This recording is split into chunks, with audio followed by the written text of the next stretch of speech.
Morning all my dear students. विद्यार्थी मित्रांनो, आपण कालपर्यंत एकूण 12 टेन्स शिकलेले आहोत. किती? 12 टेन्स. म्हणजे ह्याचा अर्थ काय झाला की माझ्या ज्यांनी व्हिडिओ बघितले त्यांना टेन्स बद्दल आता अजिबात काळजी राहणार नाही. मग सर, टेन्स शिकल्याच्या नंतर सुद्धा आम्हाला बऱ्याच ठिकाणी अडचणी येतात सर. होय, कोणतं वापरावं, कसं वापरावं, का वापरावं आणि कुठं वापरावं काय समजत नाही. मग काही मुलांना सांगतो की सुरुवातीपासून काही काही गोष्टी बेसिक इंग्लिश शिकत असताना मित्रांनो, टू बी म्हणजे काय? टू बी म्हणजे असणे, परंतु कधी कधी त्याचा उपयोग आपल्याला कुठं करायचा. समजा एखादं वाक्य आहे ना, समजा Mumbai is the capital of Maharashtra. काय ते आहे? कशाची राजधानी आहे ती? महाराष्ट्राची. मुंबई ही महाराष्ट्राची राजधानी आहे. मग तसंच मित्रांनो, आता इथे मी लिहिले पहा, दिल्ली भारताची राजधानी आहे. मग सर, या ठिकाणी आहे असण्यासाठी काय असतं पहा, ॲम असल तर मी आय एम, है का नाही. इज कॅपिटल म्हणजे आता समजा इज ती आहे, समजा एखादी गोष्ट पहा दिल्ली इज, है का नाही. म्हणजे नंतर पण आर, दे आर, म्हणजे अशा प्रकारे किंवा वी आर, अशा प्रकारे मित्रांनो टू बी ची रूप आपल्याला वापरायची असतात. आणि बघा त्याचा अर्थ काय आहे, आहोत किंवा असतात. दुसरी गोष्ट आहे वाज आणि वेअर. हे जेव्हा आपण होते म्हणजे भूतकाळामध्ये पहा, हे वर्तमानमध्ये झालं, हे भूतकाळामध्ये. मी तुम्हाला टेन्सचे प्रेझेंट आणि पास्ट हे दोन्ही पण सांगितलेले. वाज आणि वेअर केव्हा घ्यायचे? जेव्हा होता किंवा होती असं एखादं वाक्य असेल तर त्या ठिकाणी मित्रांनो आपल्याला वाज किंवा वेअर घ्यायचं आहे. पुढची गोष्ट आहे विल. विल बी असणे किंवा नाही, असेल किंवा असतील. असेल एखादी गोष्ट किंवा एखादी ठिकाण किंवा काहीतरी एखादं वाक्य बोललं तर असेल. मी उद्या मुंबईत असेल. सर्व विद्यार्थी उद्या उद्यानामध्ये असतील. हे वाक्य जेव्हा आपण बोलतो ना मित्रांनो, तेव्हा त्यामधला आपल्याला विल बी कसा घ्यायचा आणि कुठं लावायचा हे तुम्हाला मी आज सांगणार आहे. बघा बरं, दिल्ली भारताची राजधानी म्हणजे काय येईल? Delhi is the capital of India. आता पहा, सुरुवातीला मी एकाच वाक्यामध्ये तुम्हाला सांगणार आहे की सब्जेक्ट काय मुलांनो, हे पहा दिल्ली, DELHI, दिल्ली. बरोबर आहे, समजलं. नंतर शेवटी जा आहे साठी, म्हणजे काय? आता इथे इज घ्यावं लागेल. दिल्ली इज. आता आपण मित्रांनो तुम्हाला बऱ्याच वेळा सांगितली सब्जेक्ट अगोदर घ्या, नंतर वर्ब घ्या. घेतला आपण दिल्ली इज. आता राजधानी भारताची म्हणजे काय येईल? The capital of India. The capital of India. INDIA. पहा सर, बरेच मुलं म्हणजे सर तुम्ही मधामध्ये असं मोठा अक्षर पाहून लिहिले कॅपिटल. मित्रांनो, एखादं गाव असेल, शहर असेल, एखाद्याचं नाव असेल किंवा विशेष एखादी असेल ना, आपल्याला नाव गाव काय बसून, तर त्यासाठी आपल्याला पहिल्या वेळेस कुठे बी शब्द आला तरी त्यासाठी आपल्याला कॅपिटल लेटर घ्यायचं आहे. पहा, तुम्हाला समजा असेल सब्जेक्ट घेतला, वर्ब घेतलं, नंतर RPS म्हणजे त्याला आपण कर्म म्हणतो किंवा रिमेनिंग पार्ट्स ऑफ सेंटेन्स. पण सर मेन गोष्ट आपल्याला इथं आजची शिकायची आहे असणे. म्हणजे पहा इथं काय आलं, इज, ही आपल्याला शिकायचं आहे.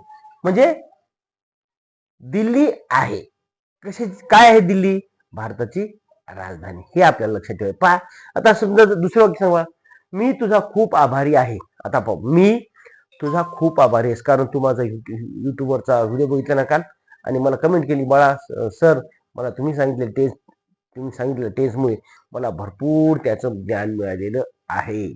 मग सर मी तुला काय म्हणेल? I am very thankful to you. म्हणजे पहा आता मी मराठी भाषेत लिहिणार नाही, डायरेक्ट लिहितो. I am very I am very thankful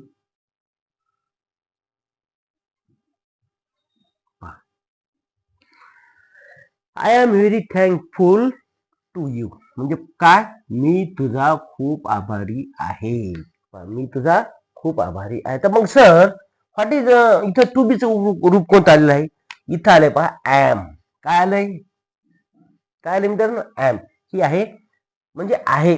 इथं आहे. इज आलं इथं. जेव्हा एखादं गाव किंवा असं तर आपण त्याला इज घेतो. पण स्वतः जेव्हा एखादी आपण स्वतःबद्दल वाक्य बोलतो त्या ठिकाणी आपल्याला एम घ्यायचं आहे, आय इज घ्यायचं नाही किंवा आय आर सुद्धा. आता पहा एकापेक्षा जास्त काय घेणार, आर घेणार ना, वी आर हे का ना. म्हणजे लक्षात ठेवा की हे टू बीची रूप आपल्याला समजून घ्यायची आहेत. एखादं तिसरं वाक्य सांग मला. एका मिनिटापूर्वी ती येथे होती. पहा आता इथं काय येईल, सब्जेक्ट कोण आहे, मी वाक्य नीट आहे का, एका मिनिटापूर्वी ती येथे होती. मग यामध्ये सब्जेक्ट कोण झाला सर, ती झाला ना. आता टेन्स मध्ये सांगितलं मग सब्जेक्ट घ्या नंतर होत घ्या, मग काय येईल, सी वाच. आता पहा सी एका मिनिटापूर्वी ती येथे होती, होती म्हणजे काय, वाज, म्हणजे सी वाज. नंतर काय येईल मुलांना, सी वाज हिअर, म्हणजे येते म्हणून हिअर, याची आर सी वाज हिअर. कधी, before a minute, right, before BEFORE before a minute, MINUT, right. आता सांगा एका मिनिटापूर्वी ती येथे होती, याचा अर्थ काय झाला की हे आपण लिहित असताना मित्रांनो ती साठी आपण सब्जेक्ट शोधला, ती, नंतर होती म्हणजे वाच, कुठे होती, येथे, कधी, एका मिनिटापूर्वी. म्हणजे अशा प्रकारे मित्रांनो आपल्याला sequence is the most important in sentence in English. आपल्याला करता घ्यायचं आहे, नंतर क्रियापद घ्यायचंय, नंतर कर्म घ्यायचं आहे. आता एखादं पुढचं वाक्य सांग बघा, काय म्हणलं, प्रधानमंत्री हा देशाचा प्रमुख असतो. आता पहा हे वाक्य कसं होईल सर, प्रधानमंत्री हा देशाचा प्रमुख असतो. आता हे वाक्य लिहिताना काय होईल, द प्राईम मिनिस्टर. पहा सुरुवातीला कोण आहे subject, the prime minister, the prime minister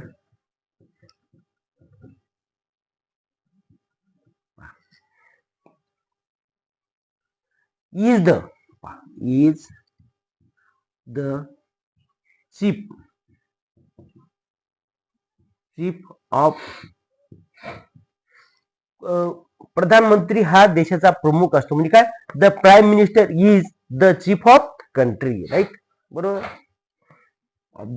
of the country.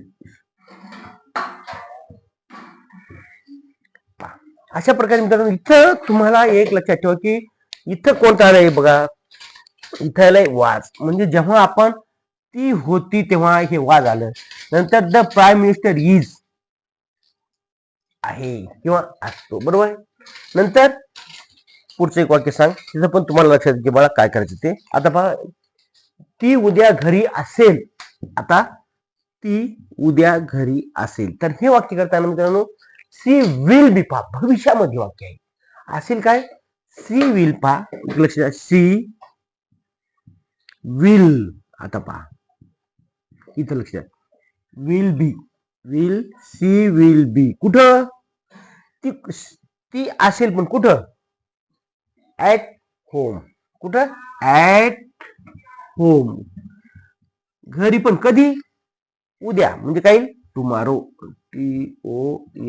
TOMORROW.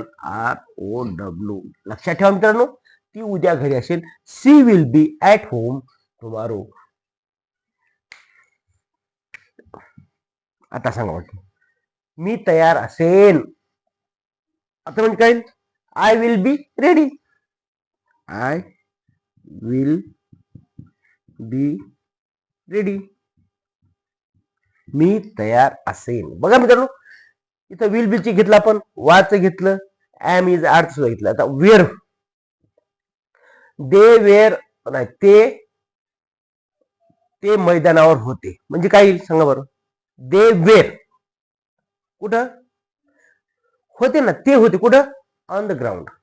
आलं लक्षात मित्रांनो. आता मी तुम्हाला एक वाक्य सांगतो, काल आम्ही उद्यानात होतो, याचं मला तुम्ही काय करा, कमेंट मध्ये करून टाकवा, कमेंट मध्ये मित्रांनो त्याचं एक मला वाक्य करून दाखवा, म्हणजे मला समजेल की किती मुलांना कळत आहे, किती मुलांना कळत नाही. आणि ज्याला कळत नाही ते तर कळणारच नाही, कारण त्याला काहीच नाही, फक्त मोबाईल घेतला, कोणती क्लिप बघू, पुढे पुढे जायचं, काय फायदा आहे त्याचा, काहीच नाही. हे बघा 100% तुमच्या जीवनाला कलाटणी भेटणार आहे. Thank you for watching. धन्यवाद. Good bye.